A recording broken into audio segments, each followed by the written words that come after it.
Look around. The world is louder, faster, and more stressed out than ever before. We are living in an era of constant burnout. But while most people see this as a crisis, a select group of entrepreneurs sees it as the ultimate opportunity. Here is the truth that the big banks and the gloom and doom news anchors won't tell you. The world is stressed out, and that is exactly why your biggest opportunity is hiding in plain sight. Think about it. When the economy gets shaky, people cancel their vacation to Europe. They stop looking at those $80,000 electric SUVs, but they do not stop booking their monthly hair appointment. They don't skip the facial that makes them feel human again after a 60-hour work week. If you've ever dreamed of owning your own salon or wellness center, you've probably been told it's too risky. You've probably heard that the overhead is too high or that the market is too crowded. I'm here to tell you that those are myths designed by people who don't understand the beauty blueprint. Building a successful salon isn't rocket science. It isn't reserved for the elite or the lucky. It is a repeatable, simple system of providing great service and managing a smart schedule. That's it. Over the next 15 minutes, I'm going to show you exactly why this is one of the most stable, profitable, and rewarding businesses you can start today, and why it's much easier than you've been led to believe. For decades, going to the salon was seen as a luxury. It was something you did for a special occasion, a wedding, a prom, or a big anniversary. It was about vanity. But in the last 5 years, something massive shifted in how we live. Today, the global beauty and personal care market is projected to surpass $700 billion. But the money isn't the most interesting part. The reason behind the money is self-care is no longer a luxury, it's a mental health necessity. In a world where we are constantly on, the salon has become one of the last remaining sanctuaries. It's the one place where you're forced to put your phone down. It's the 1 hour a month where someone else takes care of you. We aren't just selling haircuts or manicures anymore. We are selling peace of mind. We are selling a reboot button for the human spirit. Because of this, the demand isn't just growing, it's becoming a permanent part of the average person's monthly budget, right alongside the electric bill and the groceries. The first reason starting a salon is a genius move is what I call recession-proof recurring revenue. Most businesses have to fight for every single sale. If you sell a couch, that customer might not buy another couch for 10 years. If you sell a car, you might see that customer again in 5 years. But beauty has a built-in clock. Hair grows, skin cells turn over, stress returns. This creates a natural recurring customer cycle. It is quite literally a subscription of beauty that the customer signs up for whether they realize it or not. Historically, economists talk about something called the lipstick effect.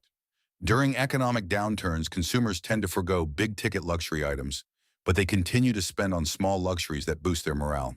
A $50 or $100 treatment is an affordable way to feel good when the rest of the world feels heavy. This means your revenue isn't just high, it's predictable. And in business, predictability is king. The second reason, the margins.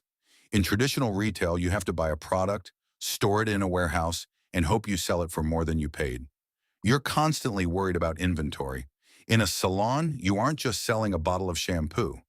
You are selling expertise and time. Your primary inventory is the skill in your hands or the hands of your staff. This allows for incredibly high margins compared to almost any other physical business. And here is where it gets exciting, scalability.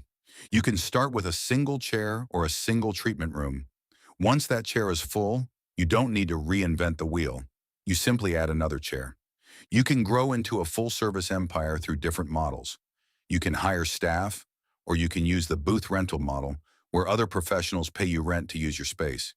You become the landlord of a beauty community. You can even create specialized packages bundling services together to increase your average ticket price without adding a single minute of extra work to your day. This is the one that stops most people. The fear of the $1 million build-out. You see these massive marble-floored luxury spas and think, I could never afford that. That is a myth. You do not need $1 million loan to start. In fact, starting too big is the #1 mistake people make. The smartest entrepreneurs today are starting as suite entrepreneurs. They rent a small private suite in a salon gallery or open a boutique spa with just 2 rooms. This allows you to prove your concept, Build your loyal following and generate cash flow before you ever commit to a major commercial lease.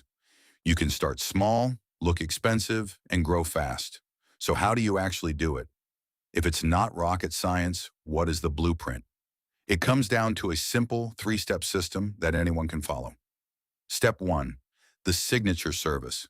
Don't try to be everything to everyone on day one. If you try to offer 50 different services, you'll end up being mediocre at all of them. Niche down. Be the best in your neighborhood at one specific thing. Maybe it's blonde highlights. Maybe it's organic skincare.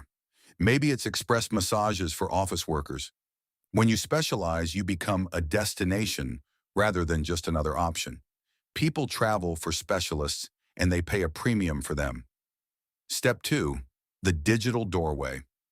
In 2026, your storefront isn't made of glass and brick.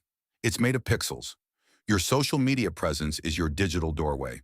You don't need a marketing degree. You just need to show your work. Post the before and afters. Show the behind the scenes of your clean, welcoming space. Talk to the camera and let people see your passion. When someone looks for a new stylist or esthetician, they go to Instagram or TikTok first. If your digital doorway looks inviting, the chairs will stay full. Step 3, the experience loop. This is the secret sauce of the beauty industry. Did you know that it is 5 to 25 times cheaper to keep an existing client than to find a new one? The most successful owners focus on the experience loop. This means making sure the client leaves with their next appointment already on the books. It means a follow-up text 2 days later to ask how they're liking their new look. When you focus on the experience, you stop being a service provider and you start being a part of their life. That is how you build a business that is bulletproof against any economy. If you take one thing away from this today, let it be this. The most successful salon owners I have ever met are not rocket scientists. They aren't financial wizards with MBAs.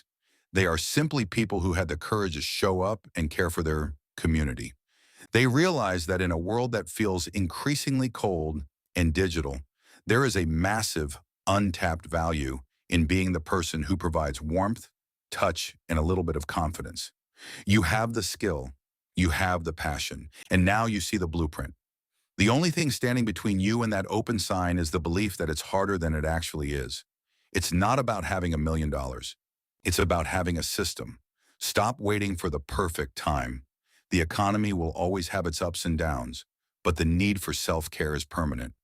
Your future clients are already out there, stressed out and looking for a place like yours to call home.